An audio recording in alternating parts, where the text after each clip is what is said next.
you had a sufficiently full dinner for Thanksgiving, and now we move into the Christmas season, the holiday season. And I'm happy to see all of you to continue the discussion on our most important subject, which is jobs. Number one on, I hope, all of our domestic agendas is a full employment economy.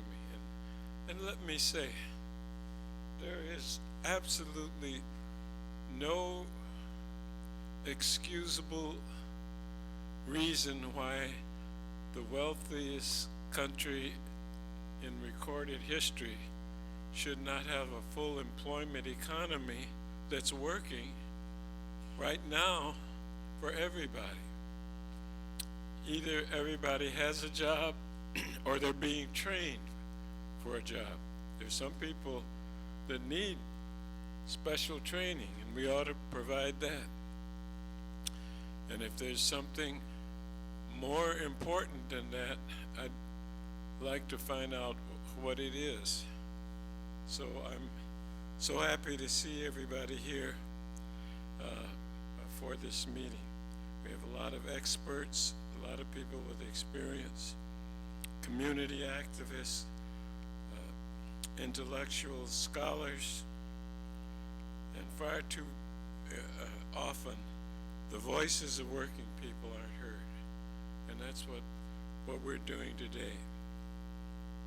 My mission in Congress has been to promote jobs, justice, and peace. And as my idol, Dr. Martin Luther King Jr. said, if a man doesn't have a job or income, he has neither life nor liberty, nor the possibility for the pursuit of happiness. He merely exists.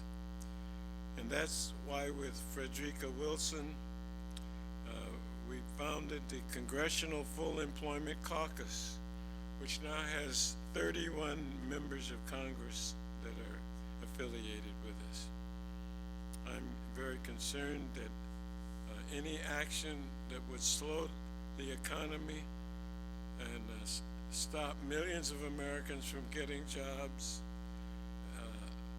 and pay raises, and this is what a Federal Reserve decision to raise interest rates would do. I oppose raising the interest rates, and I hope we have some discussion on that. Now, despite President Obama's impressive jobs recovery, there's still 3.5 million former workers that are jobless. Many who have given up looking for jobs. There's 6 million Americans working part-time because they can't find full-time work.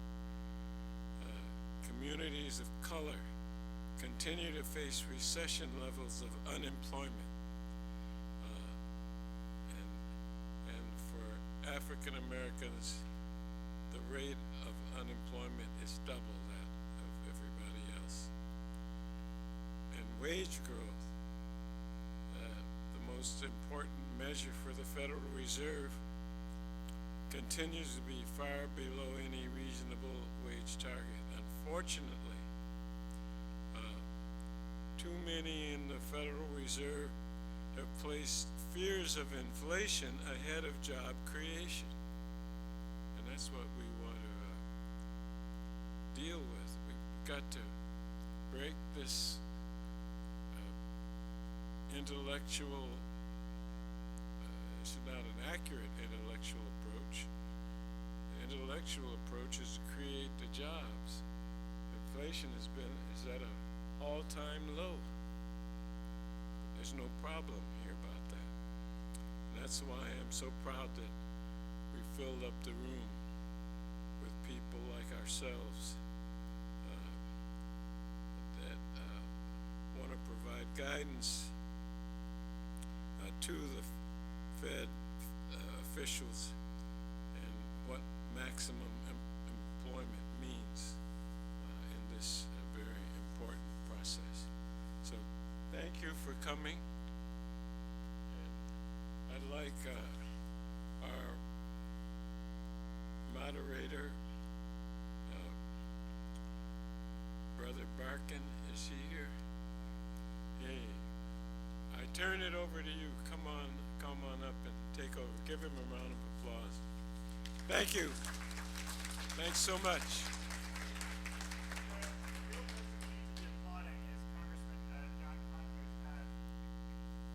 Most of you know, but for those who don't, we really are in the presence of greatness. Representative Conyers is the Dean of Congress, the longest-serving member, over 50 years of public service to our country, a fighter for jobs since before perhaps a majority of us in this room, surely a majority of us in this room were born, who a major proponent of the Voting Rights Act, of the Violence Against Women Act, of the Help America Votes Act, and perhaps the nation's greatest voice for full employment. So it's really an honor and a privilege to be with him, and I think we owe him all a deep applause and gratitude. Thank you. I also introduced the first bill to make Dr. Martin Luther King's birthday a federal holiday. Thank you all for coming. Thank you, sir. It's really an honor and a privilege. Thank you all so much for joining us for this lunchtime session. We're, as the Congressman said, addressing perhaps the most important topic in America, which is the prosperity of the 300+ million people who live here and their ability to raise families and live lives of dignity with jobs that pay them good wages and treat them respectfully and that honor their contributions to society.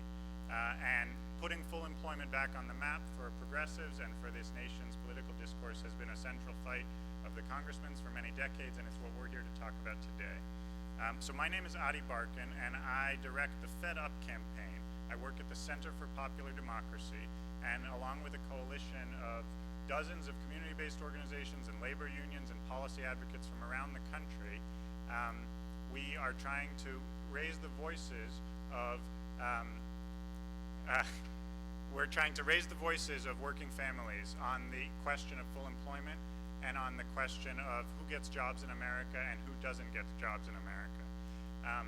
And I think we're honored to be joined by another one of the champions in Congress for racial equity and economic justice in America, who's been speaking up about the need to raise wages and create more jobs for a long time. She's the ranking member of the House Financial Services Committee, which means that she has key oversight, jurisdiction, and voice when it comes to the Federal Reserve's policies and what the Federal Reserve does and doesn't do for working families and for banks in America. Maxine Waters represents Los Angeles and has done so for now 25 years. Congresswoman Waters, if you'd like to come up and say a few words, we'd love to have you.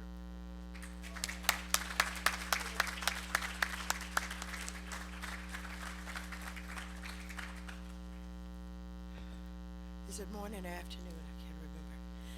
Good afternoon, everybody. How are you doing? First, let me welcome you all here to the Capitol and to the Raven House office building with our leader, John Conyers. John Conyers, as you know, has been a leader on full employment issues of all of his career.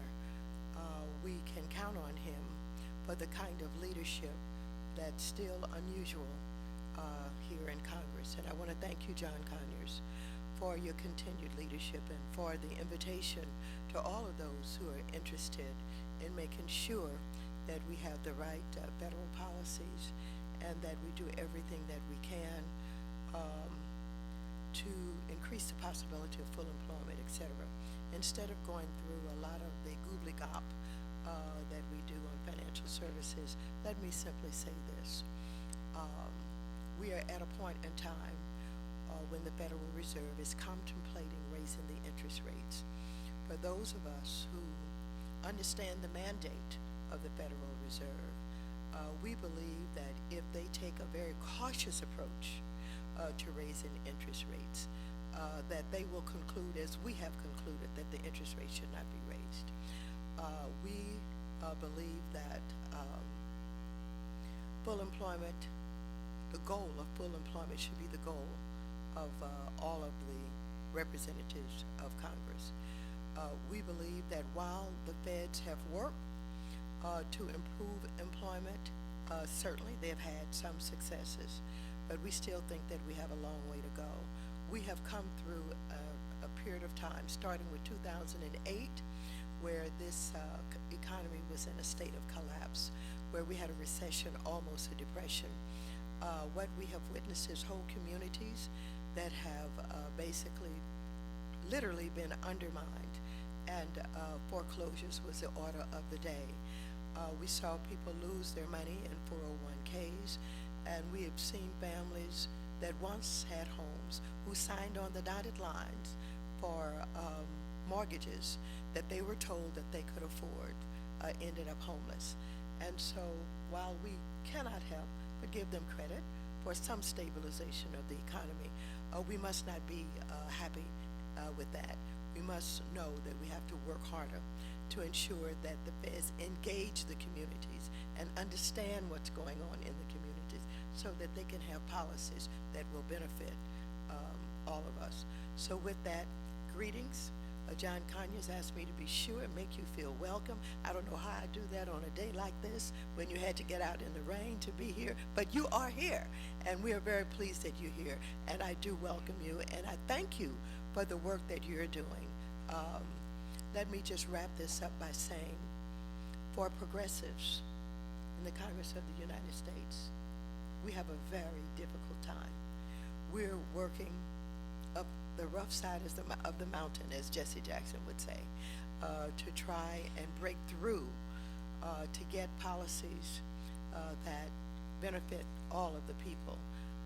But instead, all we have is resistance, and we still have a Tea Party that we're dealing with, and a Freedom Caucus who does not believe in what we believe in. You get that? So in addition to the work that we must do outside of this building, as we organize and work for change, we must focus on all of our representatives understand how they vote, what they're voting for, and whether or not these votes are being taken in the best interest of the people, or whether or not it's a response to lobbying and money. You get that? All right, thank you very much.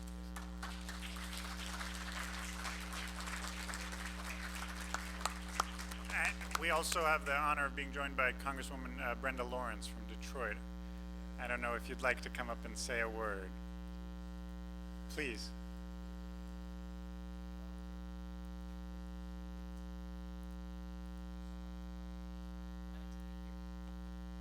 My comments will be brief. I'm here today. I have the amazing honor of representing Detroit with the Dean of Congress, Congressman Conyers, who has been on the forefront of keeping issues that are important to those who sometimes don't have a voice, really a fighter for justice.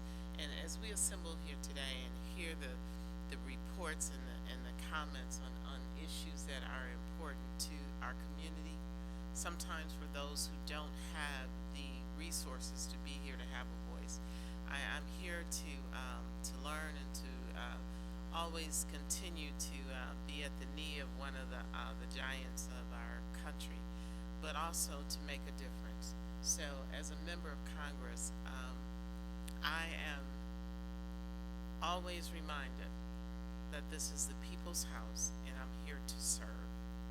And in serving, you must hear the voices and you must be responsive. And nothing to me is more powerful than to being the voice for those who don't always have a voice. That's why I'm here. So thank you.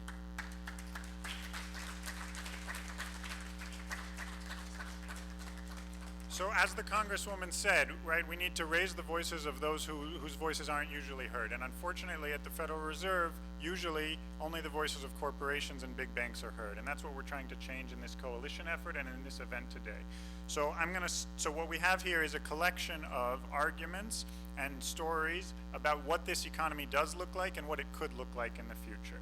And so I'll introduce people as they speak, and so we're gonna start first with Dean Baker of the Center on Economic and Policy Research. Dean founded the center and has been a leading voice for sane economic policy. And before I turn it over, though, is that Congressman Brad Sherman? I just want to say thank you so much for joining us and for your advocacy for full employment. Would you like to say a word?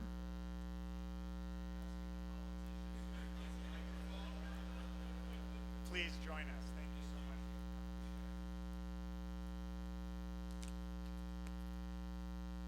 much. Folks, democracy works when elected officials make decisions.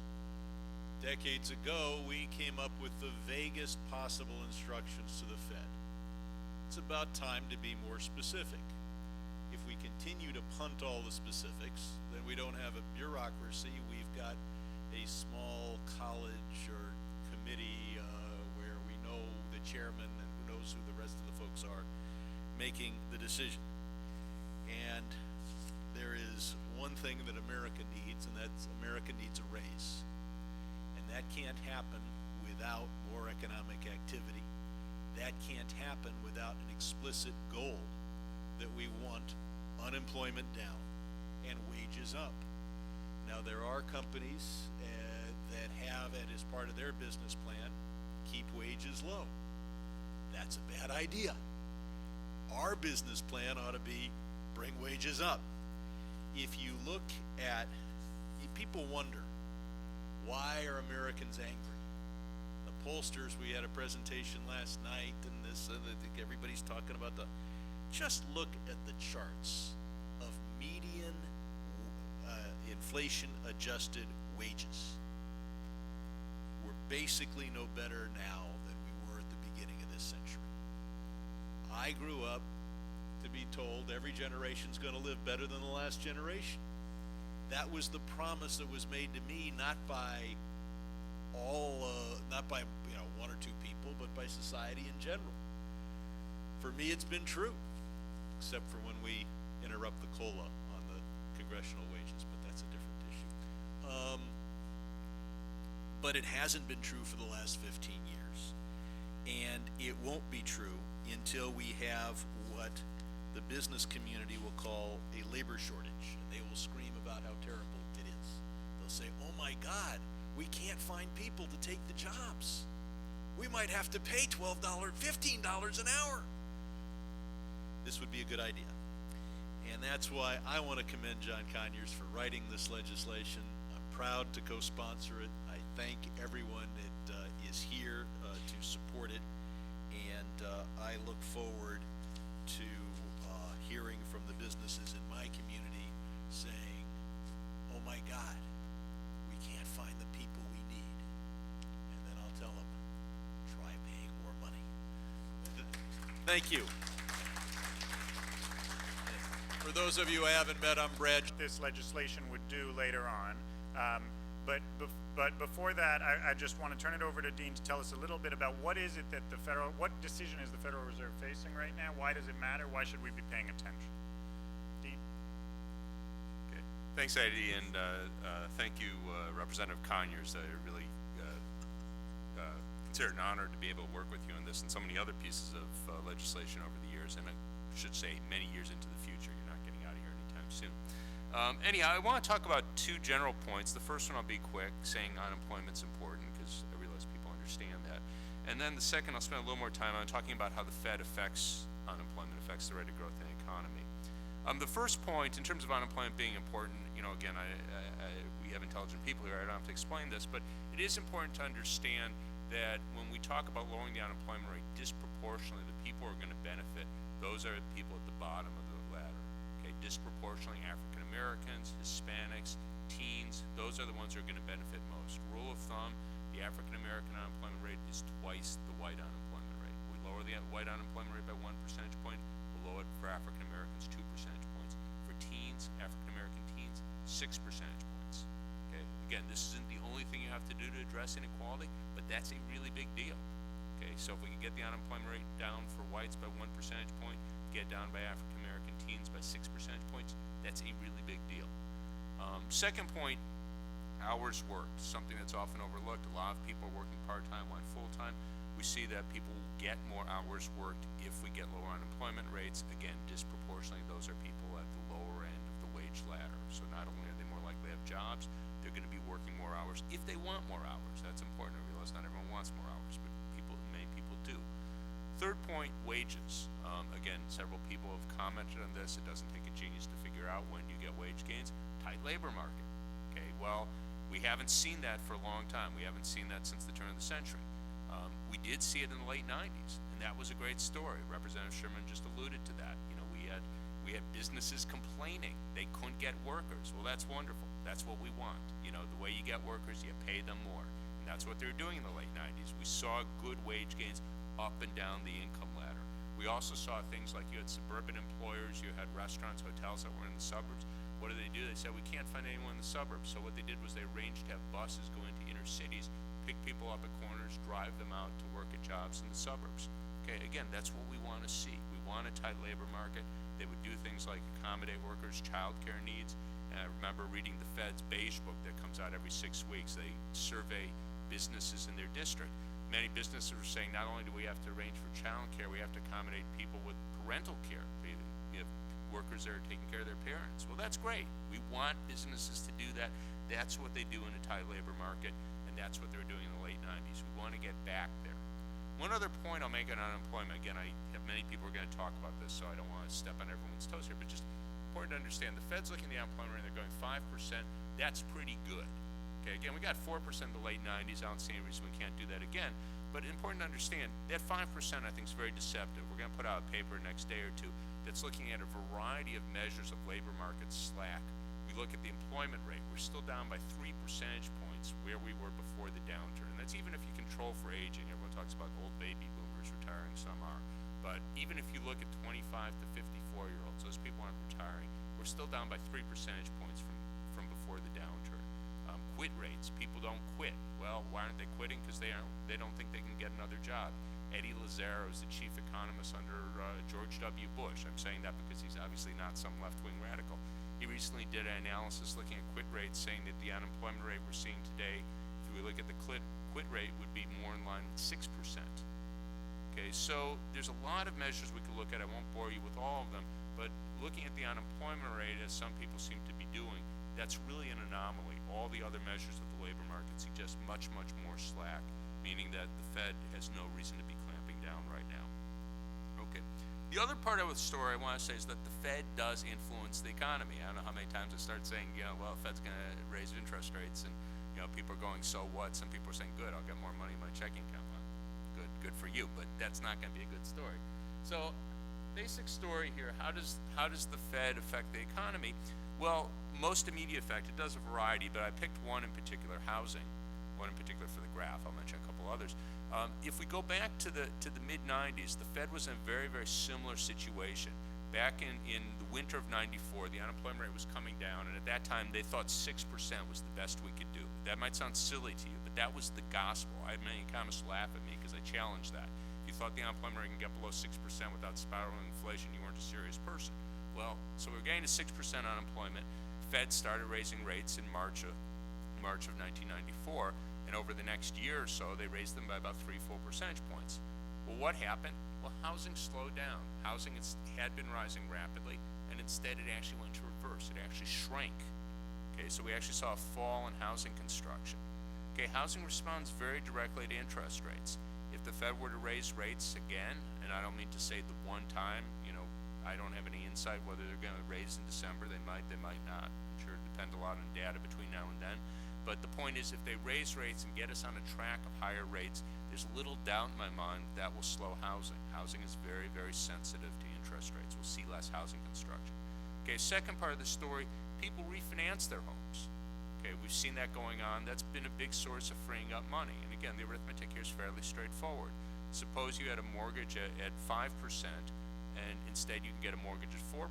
Well, if you have a $200,000 mortgage, that's $2,000 a year. 1% of 200,000, that's $2,000 a year you have to spend on things. And people have been doing that. They'll continue to do that as long as they can refinance at a lower interest rate. And of course, also people are buying homes. If they get a 4% interest rate rather than a 5% interest rate, they'll have more money to spend on things. That's going to be a boost to the economy.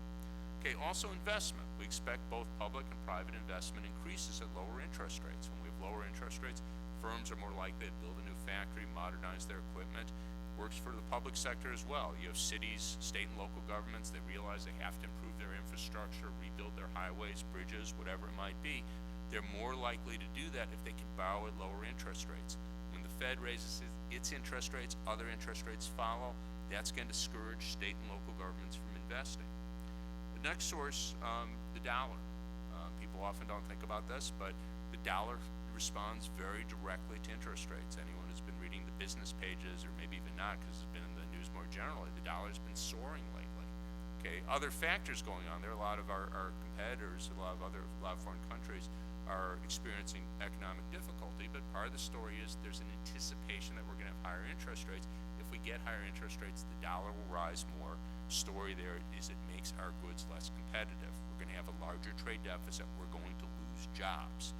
Okay, the next slide. This just shows what happened to the pace of job creation. 94-95. We were creating jobs at a very rapid pace. It slowed down markedly. Okay, and that was the point. The Fed was worried that the unemployment rate would get too low. They wanted us to have fewer jobs being created. And what I worry about very much is we're going to see the same sort of story today. And it's really pernicious today because not only, again, all the points I was raising before about higher wages, wage growth, and disproportionately helping people at the bottom, but we have a long way to recover due to the downturn. When we had the downturn there was a huge shift from wages to profits. We actually had not seen that before. There had been upward redistribution, but it was going to people like Wall Street bankers, to CEOs. It was staying within labor. It was going to the high end of labor, but it was staying within labor.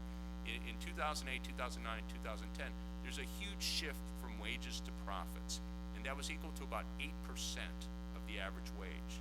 And I think people should think that was a really big deal. I wrote a piece the other day. I was thinking about this. There's, in the Democratic presidential race, there's an argument, Bernie Sanders wants to have a 0.2 percentage point tax on people's payroll to pay for paid family leave. You can like that or not, I don't care. But the point is, that's a real big deal. 0.2 percentage point. Okay, we're talking about 8 percentage points shift from wages to profits. Okay, that's 40 times as much. So just to conclude, I'd say there's very little reason for the Fed to be raising rates now. This concern about inflation is completely unwarranted. I'll point out back in the mid-90s, the Fed was completely wrong. The unemployment rate fell to 4%. There was no inflation. They were completely wrong. I don't think they know any more about the economy today than they did then. So I'll stop with that. Thank you. Thank you, Dean. And so what this bill would do is the bill that Representative Conyers has introduced with the support of his colleagues is it would tweak the Fed's mandate to say that we really have to shoot for genuine full employment, which means unemployment rates of no more than 4%, and that you can tolerate a little bit of inflation if you need to get there. You can tolerate stable rates of inflation, even if it means a little bit higher than the 2% that the Fed is currently shooting for. And so it's Congress saying that the priorities that the members of Congress and the Dean have spoken about need to be more foregrounded in the Fed's mind. So as you go back to your offices and speak to your bosses and your colleagues about this bill, we've got some fact sheets I think that Eric can make available to you and Representative Conyers' office can make available to you about what this bill would do and how it would work. I think next we want to hear from Nancy Luke from Community Labor United about kind of what you're seeing in the economy in Boston and in your personal experiences. So please take it away, Nancy. Thanks for joining us.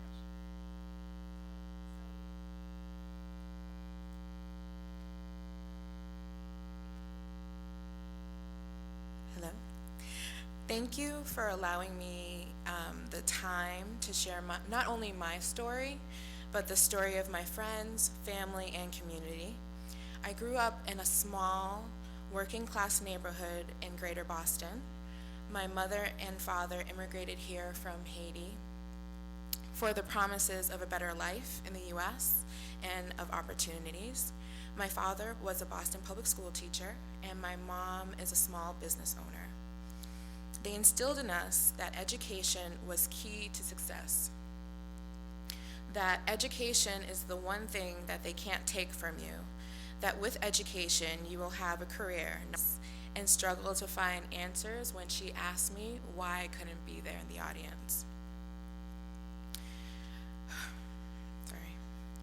So all of these compounding interest rates make me feel like I'm drowning. They have no other choice than to work long hours and weekends. The stress that I see on my mother's face at the thought of losing her home, telling me that she did not work all these years for nothing. The hardest part of my story is that my story is not a unique story. So many of my friends and family have bachelor's degrees, master's degrees, and some even have PhDs and cannot find jobs in their fields. If you were come to my neighborhood of Boston, you would see boarded up storefronts because the entrepreneurial spirit is not enough to keep the doors of your stores open. You would hear homeless vets begging for change because the resources aren't there in the community to support them. You would feel the tension in the community on the brink of both hope and despair. By hearing my story, I hope you will walk away with a better understanding of why communities of color cannot afford an increase in interest rates. I ask each of you whether you're going to be voting when you're back in your districts and regions to remember my story and so many stories like mine, and take them into consideration when you're making decisions because they impact us.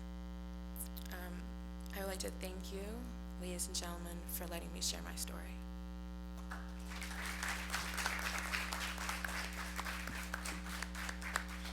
Thank you, Nancy. That's a hard story to applaud, but we really appreciate you sharing it with us, and your eloquence and bravery. Rolanda, do you want to go next and tell us what you're seeing a few hundred miles to the south in North Carolina? Rolanda McMillan of Action, North Carolina. Good afternoon. I want to thank Congressman Conyers for allowing us, and the other Congress people for allowing us to come out, and all of you to hear our stories and to understand why the interest rate shouldn't be raised in the Federal Reserve, because we all are struggling as families, communities, even small businesses are suffering. My story is similar to yours. Of course, we are seeing these rises in CEOs making all this money, and I am in the fast food restaurant industry. I have the education, I have went to school. I don't have a bachelor's or master's degree, but I do have associate's degree, and ironically, it's in business. And so living in the fast food wage and minimum wage area, it's not just fast food restaurant workers, it's other workers too that are getting minimum wages. It's very difficult because you can't make it off the money that you get.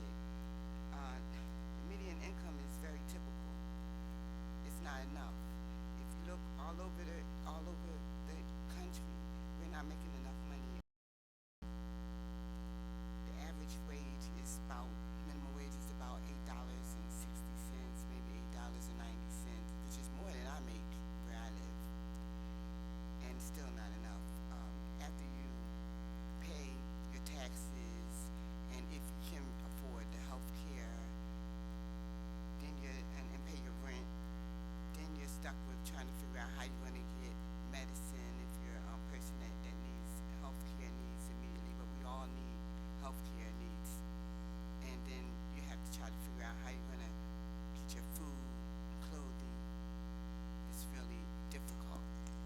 So the way me and my family have to come about now, I'm part of the baby boomers, and I also thought that I would be able to do better. I went to school and tried to follow all the rules and do what you need to do to be a better citizen and a good person in your community. My children are grown at a grown age now, and I was very happy to see them move out, you know, because that's what you do. See you later, take care of yourself. Thank the Lord. And then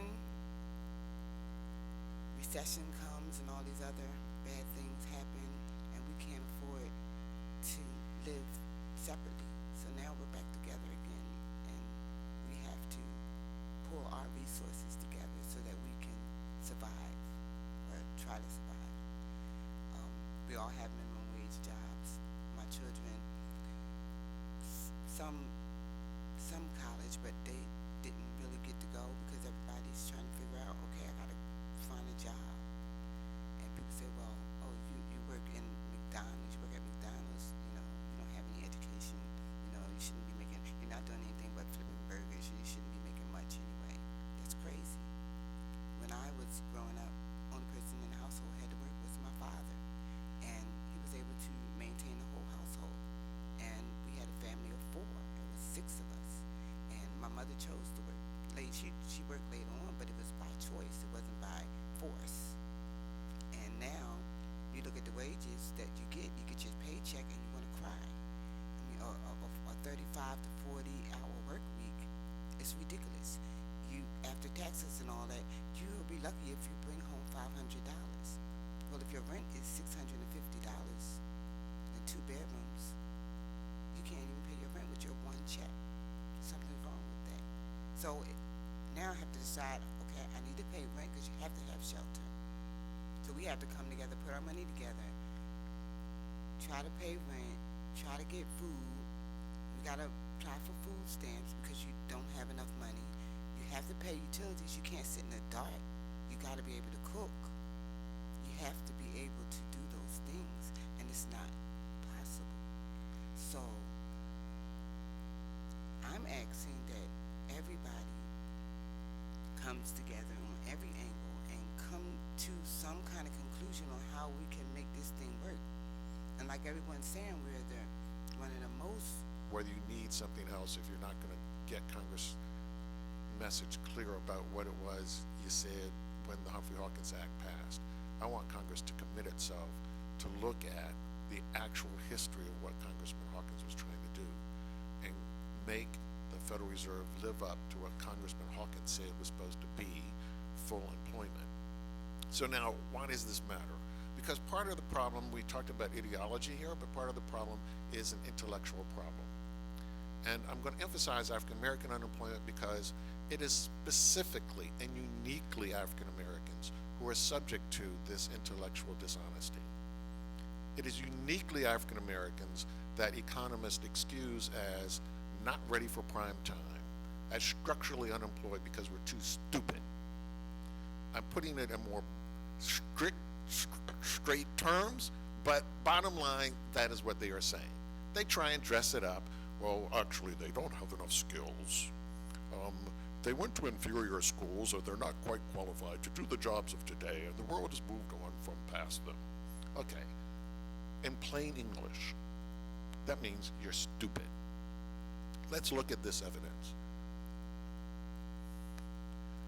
So the argument is normally based on a misnomer. There are a lot of misnomers about African Americans. African Americans are the one group you can always say do not have human skills. This has been the great excuse since the Civil Rights Act. I can't find any. These are the famous words of everybody, whether it's Silicon Valley or whatever. I can't find any. So this is high school graduation rates, and you see the lines that are more smooth. Those are 25 to 29-year-olds. The very dark line at the top is high school graduation rate for whites. The dark red at the bottom, that's high school graduation rate for blacks. And as you can see over time, these have converged. So the black 25 to 29-year-olds converged, as you can see, somewhere around in the mid-1990s in terms of high school graduation rates. And overall for the black population, remember this is the blue and the very dark red are the entire working age population. And of course that's including older workers who would have faced greater educational discrimination. But over time, as we brought in younger workers who didn't, you see that there has been this convergence in high school graduation. Then we go on to the next slide, we look at college graduation. College, again, is not the majority of Americans, it is the minority of Americans of any race. For white Americans, you can see that beginning in 1970, the very dark line is young whites, the shocking red, fire engine red is young African Americans. Educational attainment in terms of college degrees has tripled for both groups. So African Americans have, in fact, tripled their educational attainment. But because whites have also tripled their educational attainment, it means that we have held our ground. But it has improved. And so overall, looking at the closing of the gap in high school, maintaining a rate of college attainment, this means that actually African American educational attainment relative to whites has actually improved. Now, what do we get? That's the black to white unemployment rate. That looks the same.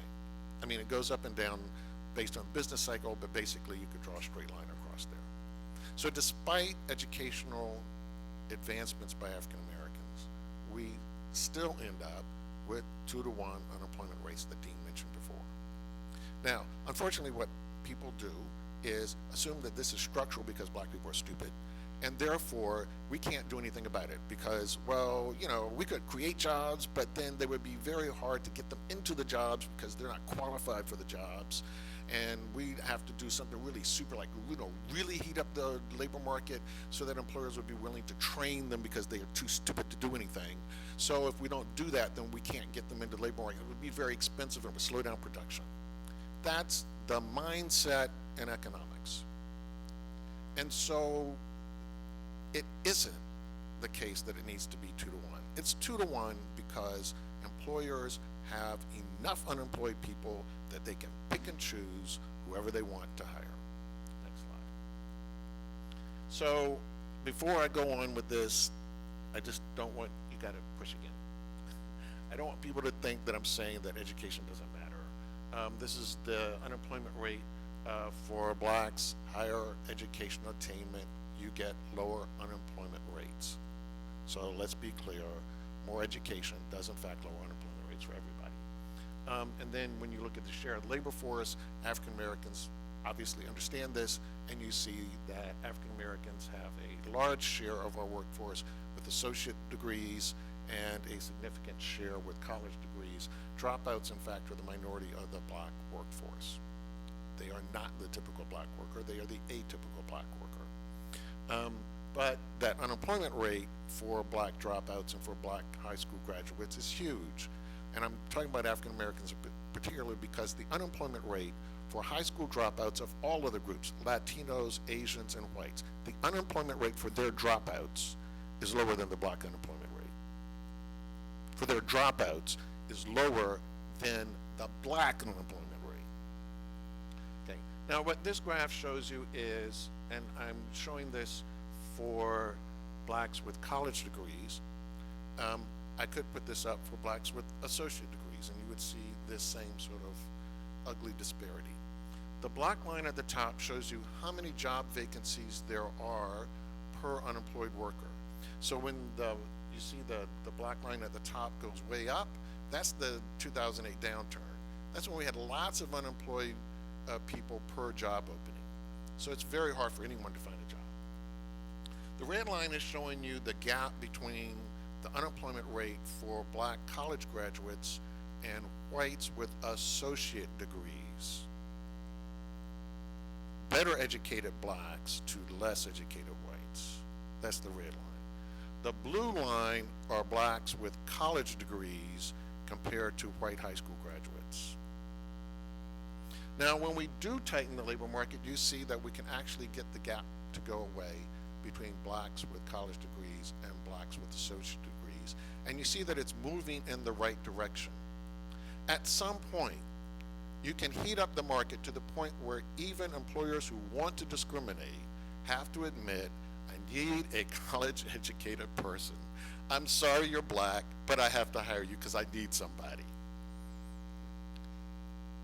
That can happen, but only if we believe that this unemployment rate gap is not from structural unemployment. Only if we understand that the talent gap is not there. And understanding that is what helps us to understand that lower unemployment rates does not get us inflation. When we had the earlier time period and you had big gaps in education and educational attainment was far more dispersed in the population, then you could conceivably kind of almost make an argument, if you really squeezed it, to say that, oh, I'm going to run out of skilled workers. We will not run out of skilled workers as long as you have black college graduates who can't find a job at the same rate as currently is the case. One more. Where we are now, where black college graduates are about the same in finding jobs as white high school graduates. Blacks with bachelor's degrees are finding jobs at about the same rate as white high school graduates. That's not a tight labor market.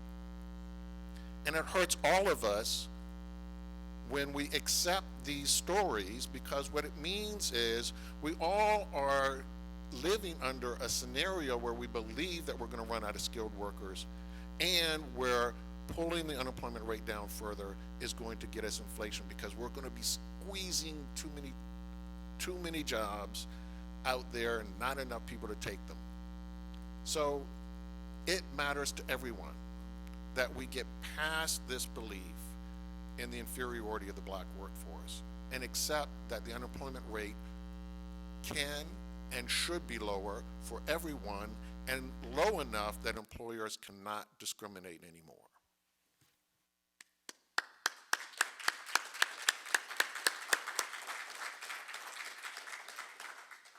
Thank you so much, Bill. It's powerful stuff, and I think we want to talk more about it. We also want to bring in to the analysis another segment of the population that I think experiences tremendous discrimination and is undervalued in society. Araceli Cantos is an organizer and a leader at Make the Road New York, and she's going to tell us a little bit about what immigrant workers face in New York City today when they try to build lives of dignity and justice for their families. Good afternoon, everyone. Thank you for coming. My name is Araceli Cantos, and I am a member of Make the Road New York. I immigrated to the United States 4 years ago from Ecuador to build a better life. But instead, I had to work 2 jobs, 60 hours every week, just for a room in an apartment with 3 other roommates. My job as administrative assistant paid only $8.75 an hour, and my other job in customer service $8.75 per hour too. The idea that economy is right now is a lie, really is a lie. I don't have time for my family, I don't have time for my relationship, and I still can barely survive. The Center for Popular Democracy recently put out a study estimating that 2.1 million workers in New York are the victims of stolen wage, and that they owe $3.2 billion. When the economy is strong, employees cannot steal for their employees because workers will simply find another job. That is not possible, now considering that Latino and Black New Yorkers respectively face employment rates 2 and 3 times the unemployment rate, as this is only part of this history. It doesn't describe the employment and irregular schedule that will not exist in a healthy economy. People in the Federal Reserve who says the economy is fine are trying people like me are invincible. They are choosing to not see our struggles. Whatever time I spend amid the road New York to fight for better working conditions for Latino and Black communities. Can you imagine if I could work 40 hours a good way? I would like it. I will have time for my mother, for my partner. I could even study for another career. Maybe I'm not dreaming, my people, but everything starts with a dream. And people like me have dreams with a better job, more time, and a better home. It's the first way they are saying that I should be working this month for so little.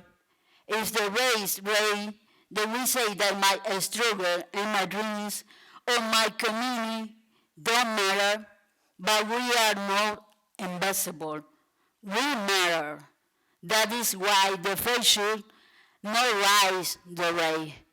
My people, please forgive me. Maybe my English is not perfect, but I'm trying and I'm here because we need change. I need change for this generation and for future generation. Thank you very much.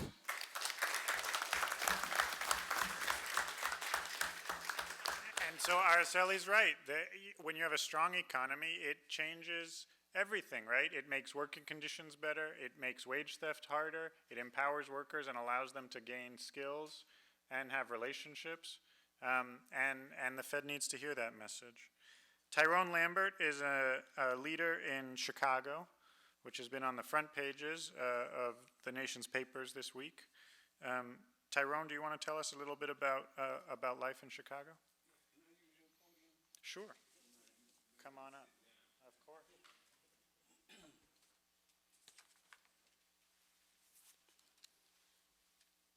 Good afternoon. Good afternoon, Representative Conyers and the members of the Full Employment Caucus. My name is Tyrone Lambert, and I'm a member of Action Now Institute in Chicago, Illinois.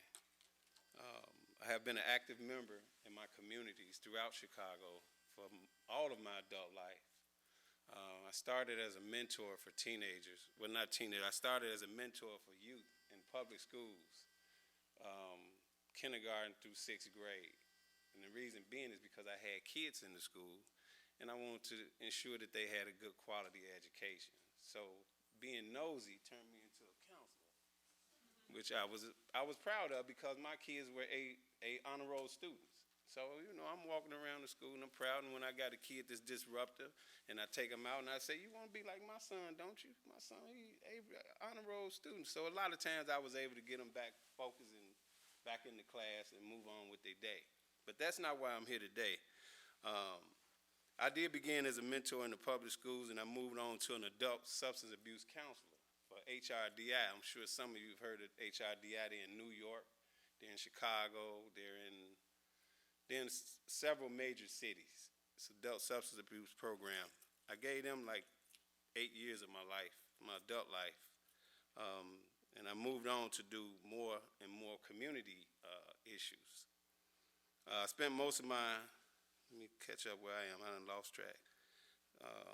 I was a Boy Scout leader in the community. I was a precinct captain in the community. I worked for Bill Henry. I'm sure you guys know him. Michael Chandler. I'm sure all you politicians have heard of him. So I have been very involved in my community. Right now I'm involved in a low-wage working campaign with Action Now Institute in Chicago. And I just want to explain to you how low wages has affected me. Low wages affected me as a father. As a father, low wages affected me. I don't like reading from scripts. I hope y'all figured that out by now. But in any event, as a father. But we got a lot more work to do. Josh Bivens of the Economic Policy Institute is going to tell us a little bit about how the Federal Reserve can help us get to that better place that Tyrone was talking about. Yeah, thank you for having me on this panel. People have talked about, there's lots of expectation the Fed is going to begin raising interest rates in December, and the panelists ahead of me have already given really good testimony about why that would be premature. And to sum it up, it would be premature because we still have a profoundly damaged economy. A lot of people talking about the Fed's sort of expectation about raising interest rates in December, they sort of talk about this idea that there's a real puzzle out there. You know, the economy, it's really close to full employment. I mean, 5.0% unemployment, that's really low. And yet there's this weird puzzle that wages are not growing for most Americans. This is not a puzzle. By far the largest reason why wages aren't growing is because we have not recovered from the Great Recession, let alone approached genuine full employment. And the absence of wage growth, it's not a puzzle. It is the evidence for why it is too soon to start putting the brakes on the economy. And so let me say a little bit about both those things. You know, Dean mentioned this in his remarks. You know, if you look at the headline unemployment rate, it's by far the rosiest indicator out there. It's 5.0%. It looks a lot better than the 10% which we had during the absolute worst parts of the crisis. It is still much higher than it was even during the 2006 labor market peak that we had before the Great Recession. We had about 4.4% unemployment at the peak in 2006. In 2006, I mean, it's a long time ago now, but if you remember, it was hardly a worker's paradise in 2006. I mean, we had real wages for the bottom 70% of Americans fell from 2003 to 2007. So even the previous business cycle peak, which was better, a lot better than today, saw real wages falling for the vast majority of Americans. And that says we need to have a higher bar when we're judging economic success. We need to really target genuine full employment. And we actually know what genuine full employment kind of looks like. It kind of looks like the late 1990s. We had a month of 3.8% unemployment in 1999. We had 2 solid years, 1999 and 2000, where we averaged 4.1% unemployment. And that was the only time in the past generation that we have seen wages grow for the vast majority of American workers across the board.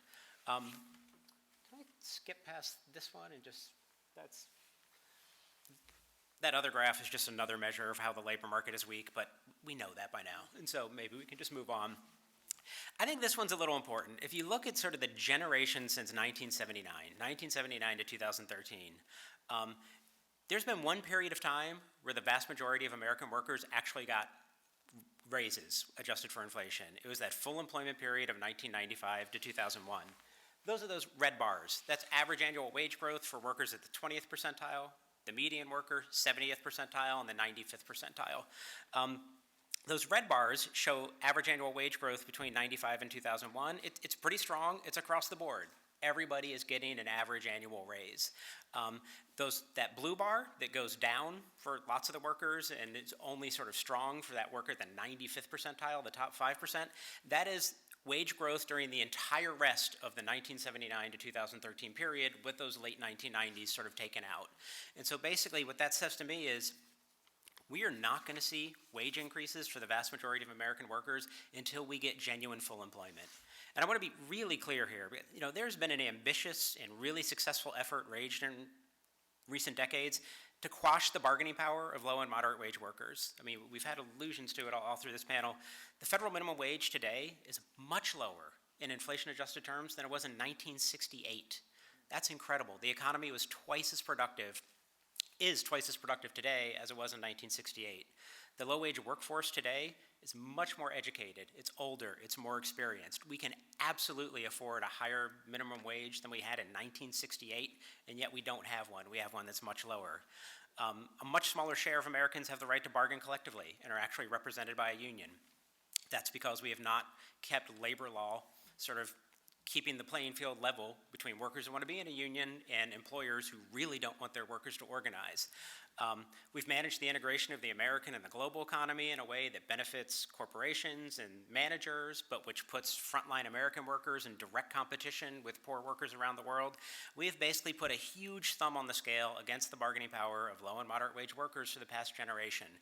We're left with an economy that generates wage increases only when labor markets are extraordinarily tight. And that means two things. One, we really need that for America's working families. And two, you know, the way the Fed thinks about it, yeah, wages provide a living for families, but they're also a business expense that can get passed on to price inflation, and that's why we need to make sure they don't get out of control. But we know that given how flat wages have been for the past generation, this worry that wages are just going to rage out of control and push inflation through the roof is a really odd one. And so I'm going to end with a sort of suggested benchmark for assessing just how worried the Fed should be about wages growing too high and pushing inflation out of their comfort zone. Can I get the next slide? And so basically, we can go over this in Q&A if people care at all, but if you've got productivity growth, which is basically how much a worker produces in an hour of work in the US economy, of about 1.5%, and the Fed's inflation target, what they say they're comfortable with, is 2%. I'm going to argue that's too low, but we'll indulge them for now. That basically means you can be having wages growing about 3.5% without putting any upward pressure on the Fed's price inflation target at all. Have we been growing at 3.5% in terms of wage growth since the recovery began?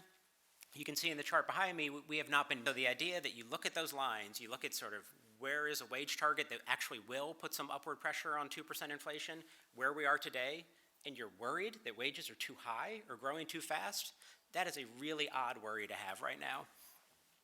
And then finally, I'm just going to end with, we did so much damage to the economy during the Great Recession and during the very slow recovery since, that we're going to need a long spell of running the economy pretty hot just to get things back to normal.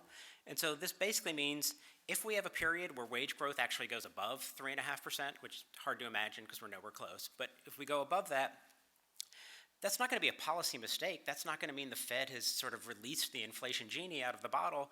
That is going to be a part of a healthy process of getting the economy back to normal. And my last chart, oh, there we go. Dean alluded to this one too. This is what I'm talking about. This is the share of corporate sector income that goes to employees rather than capital owners, rather than to corporate profits. And you can see since the recovery began, it's just fallen off a cliff. We're going to need to see a long period of time where wages are above that 3.5%, 4% wage target that I talked about before, if we want to claw back any of this and get back to an economy where workers get sort of their normal share of national income. And so the idea that we are really close to some knife edge of overheating the economy and setting forth a wage price spiral, that seems really crazy to me. For a wage price spiral to happen, wages have to start spiraling. That has not happened yet. We still have a profoundly damaged economy that is not delivering wage increases. Final two sentences. In regards to the Fed, we should really reiterate, expansionary monetary policy, keeping rates low, that is good for fighting inequality. It is good for delivering wage growth to low and moderate workers. We have had sort of an odd notion in recent years that low interest rates and other Fed policies that have sort of been put in place to fight the recession are somehow bad for inequality or somehow bad for people we should be concerned about. That's really wrong. That's a bad distraction. The progressive policy is keep your foot off the brake, let the economy recover, give space for wages to grow.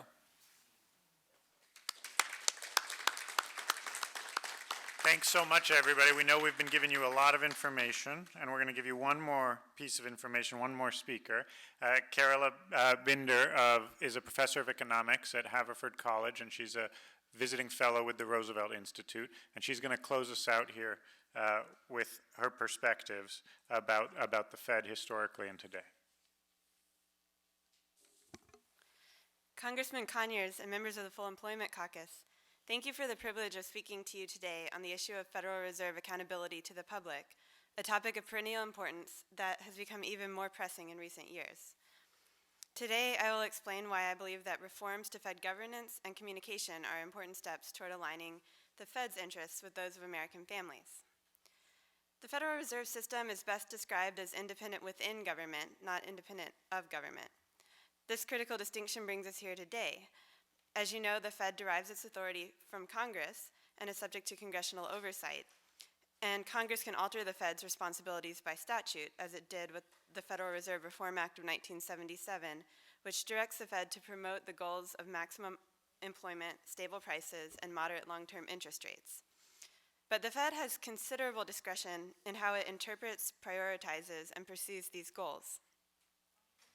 In practice, this means that the Fed heavily prioritizes price stability and soon will likely vote to raise interest rates in order to slow already low inflation, which will also have the effect of restraining wage growth and job creation.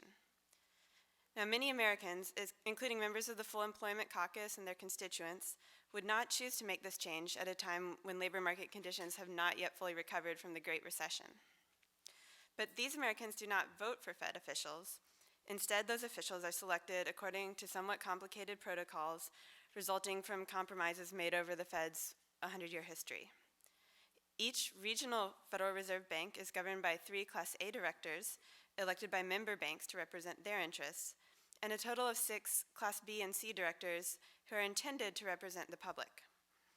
The Federal Reserve Act states that the Class B and C directors should be selected with, quote, due but not exclusive consideration to the interests of agriculture, commerce, industry, services, labor, and consumer representation. But just 2 out of 108 directors represent the interests of labor, and all but 15 come from the corporate or financial sector. This imbalance has important implications, as recent research finds that FOMC members with financial backgrounds are more focused on inflation stabilization and less on output stabilization. The selection process for Fed officials means that central bank policy is quite different from other economic policies like tax policy, which is conducted by elected representatives. Why, in a democratic society, do we delegate some tasks to elected officials and others to unelected technocrats? Well, economist Alan Blinder explains that some policies have general effects, which means they affect most citizens in similar ways, and others have political or particular effects with different costs and benefits for different groups. So tasks that are perceived as general are more often delegated to win and lose, are usually delegated to elected officials to hold them accountable. So conventionally, monetary policy is perceived as general. Even former Fed Chair Ben Bernanke recently wrote that monetary policy has, quote, limited long-term effects on real outcomes like the distribution of income and wealth. But recent research and experience make clear that Fed policy does affect the distribution of resources. The trade-off between inflation and unemployment involves winners and losers. When labor market conditions are weak, lower-income families bear more of the burden of unemployment, and wages at the bottom and middle stagnate. Excessive emphasis on low and stable inflation leads monetary policymakers to tighten too early in the recovery phase of the business cycle before the majority of workers can realize the benefits of full employment. So productivity growth does not translate into rising real wages for most Americans. And there's even evidence of what's called hysteresis, meaning that periods of high unemployment caused by tight monetary policy can actually raise the long-run natural rate of unemployment. The Fed also affects income and wealth distributions through its decisions about financial sector regulation and supervision. The individuals and firms that benefit most from lax regulation and supervision do not bear the full downside of the risk they take. Their losses are shared by the larger economy. Financial crises keep the economy below full employment longer, raising inequality. So all of this means that monetary policymakers must be held accountable to the public at large.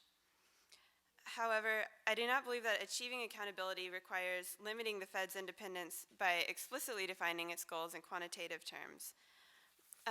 So I'm reluctant to impose a numerical unemployment target because, as we've heard, the labor market is so multidimensional. There's no one single number that works all the time to define full employment. And as the proposed text of the Full Employment Federal Reserve Act states, all branches of the federal government should use their full power to accomplish full employment. So other branches of government may become complacent if the unemployment rate is seen as solely the domain of the Fed, although it should be a big priority of the Fed. How then can we increase the Fed's accountability to ensure that their officials or their incentives align with the objectives of society at large? One strategy is to reform Fed governments and ensure representation of broad economic interests.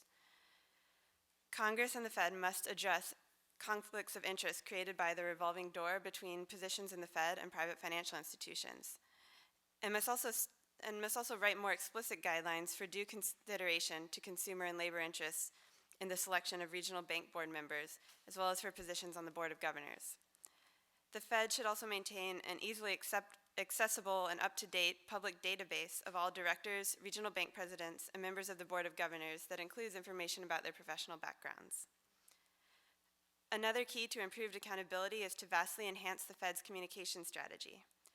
The Fed has made great strides in improving its transparency in recent decades, but transparency is a necessary but not sufficient condition for effective communication.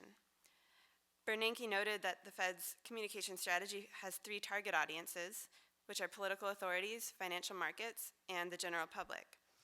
The Fed reluctantly began communicating with political authorities when the Humphrey-Hawkins Act in 1978 obligated the Fed chair to participate in periodic congressional hearings. And in more recent years, the Fed has voluntarily and effectively increased its communication with financial market participants. But communication with the general public is most lacking. Some of my research finds that the general public's awareness and understanding of the Fed are quite low. In part, this is because the Fed has not successfully learned to work with the plethora of media outlets to which typical households turn for their information. Media coverage of the economy tends to focus on the president. So many households are uninformed about the Fed's objectives and policy, and few report long-run inflation expectations that are near the Fed's 2% target. Many have trouble even naming the Fed chair. And there's a Gallup poll that asks people about their opinion of different government leaders, and only less than 5% of households say they have no opinion of Congress, but about 20% have no opinion of the Fed chair. So if the public remains uninformed about the Fed and believes that the president alone controls the economy, then they're only going to hold the president and not the Fed accountable for economic performance. So you might ask, does the Fed bear any responsibility for what the media covers and what households pay attention to? I think absolutely. The Fed has to actively compete for households' attention in the new media landscape. This requires ramping up its use of social and interactive media, using more accessible language, and explicitly tailoring communications to address the varying concerns of different demographic and socioeconomic groups. The Fed chair's quarterly press conferences, for example, are tailored to the most financially savvy audiences. Why not, on alternative meeting dates, also hold public Q&A sessions similar to those held by the Swedish Central Bank's governor, who takes less technical questions from members of the public about the issues that are most important to them.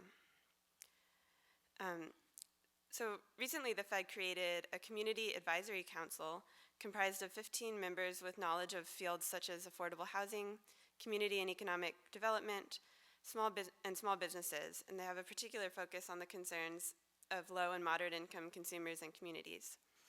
I was very happy to see the creation of this council. The first meeting occurred on November 20th, just a few weeks ago, but I really hope that these meetings will actually become better publicized, and that Fed officials will formally respond to the concerns that are raised by this Community Advisory Council, and so that we can, again, hold them accountable for addressing these needs. In conclusion, contrary to conventional thinking, the rules of central banking are not neutral. Both monetary policy and financial supervision have profound effects on income and wealth inequality.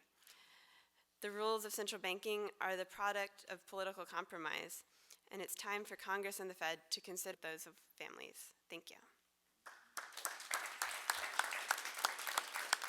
So Carola has ended us on the perfect note, because in about an hour, a group of us are going to go over to the Federal Reserve and deliver the petitions that are in that box over there that you see. There are 27,000 people who have all come from Goldman Sachs. 3 openings, 3 appointments from Goldman Sachs. So the system is broken, the governance system is broken, and that's why the results that we're getting are so bad, and that's why the conversation about raising interest rates in a couple weeks is so disoriented from reality on the ground. So we've held you here for quite a while.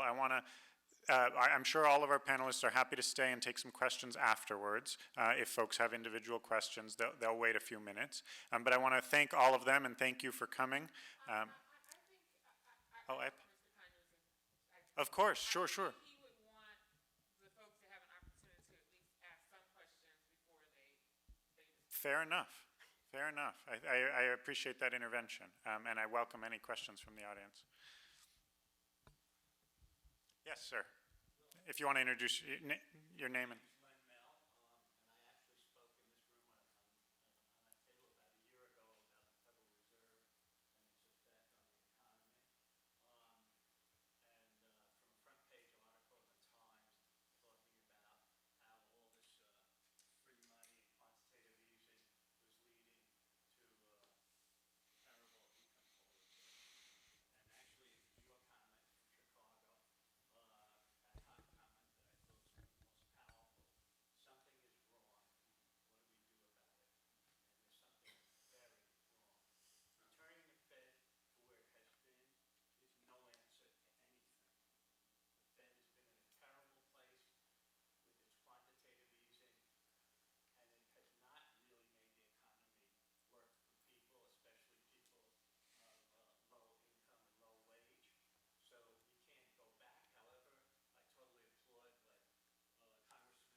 That's right. And I think we need to address that, not so much whether they lower or raise a quarter point.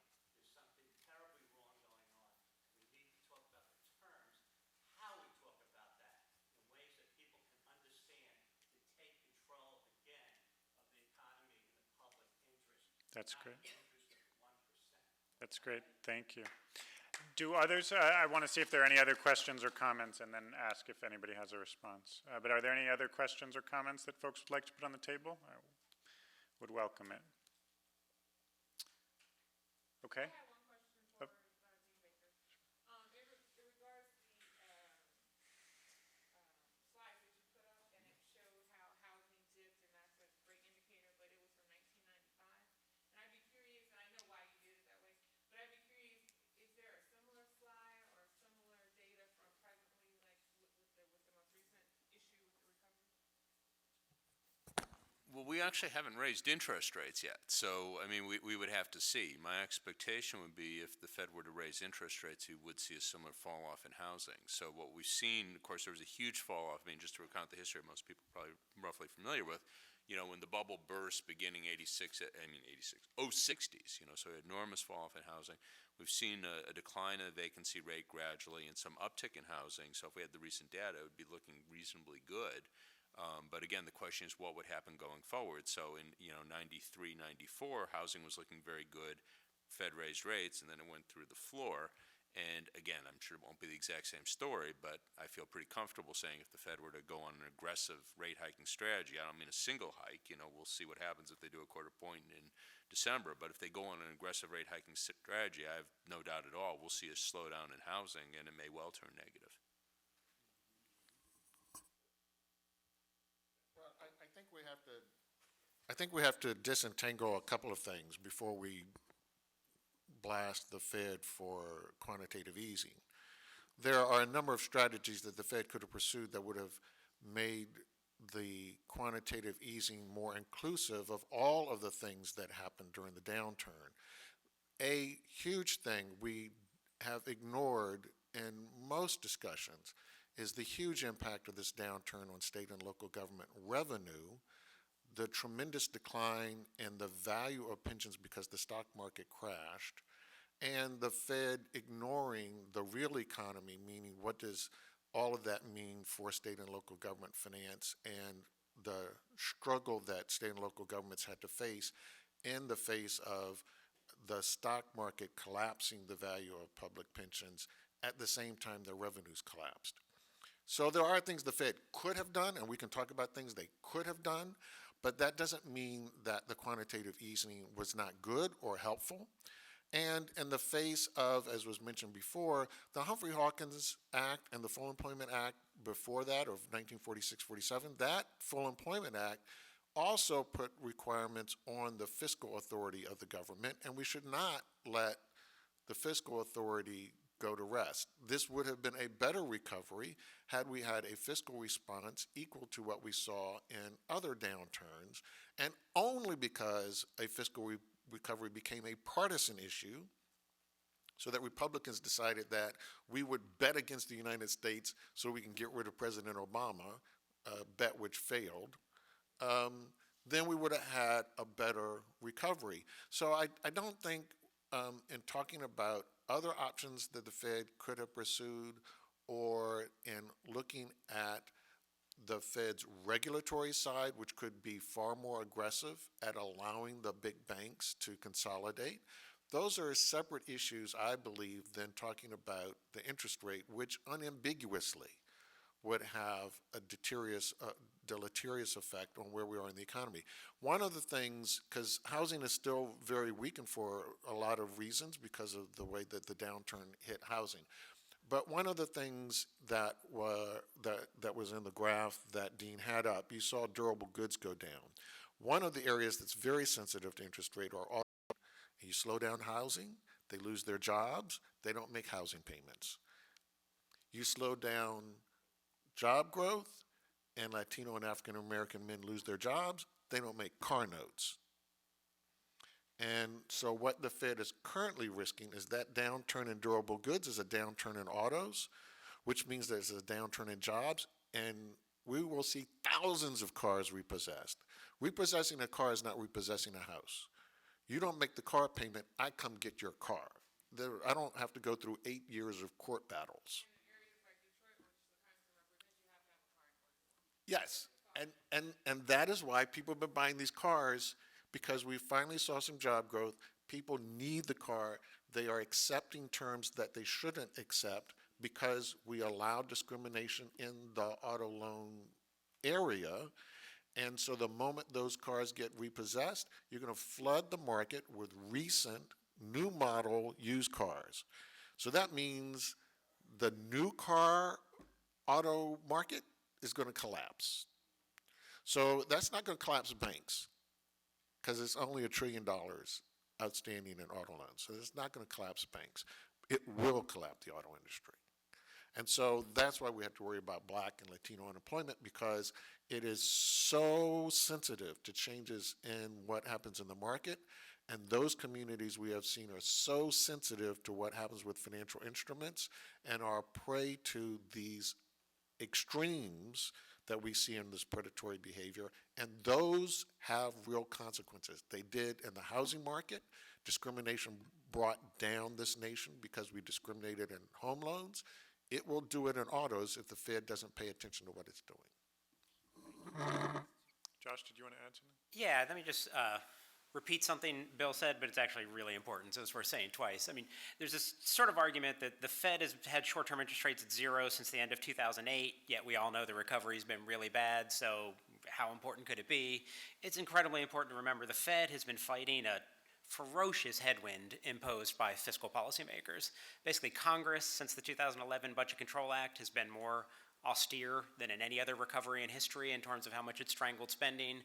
State and local governments have been incredibly austere in how much they've strangled state and local budgets. This is really economically perverse and stupid, but it's been a reality on the ground that the Fed is fighting. So the fact that we're so desperately pleading with the Fed to keep your help coming is basically us saying, because we know the fiscal policymakers aren't going to change course in the next year or two. They're totally on the wrong course. It's destructive. We all know it's not going to change in the next year or two. We've got one engine, the Fed continuing to try to help the economy, but one engine is better than 0. Great. We've been rejoined by the Congressman. Thank you. Just as we were taking our last questions, and does anybody have any closing comments that they'd like to make? Or shall we leave it there? So then again, I thank you. I think we have a lot of work to do. We need to get a lot of co-sponsors on this bill. We need to get a lot of media hits in the press about this. We need to drive a lot of questions to the Federal Reserve. Chair Janet Yellen is going to be speaking at the House Financial Services in February, and we need to make sure that a lot of smart and strong questions are being asked of her about racial and economic inequality in America. And so we're going to ask all of your offices to help us with that. And we really appreciate your time and your commitment to this effort. Thank you all. Thank you.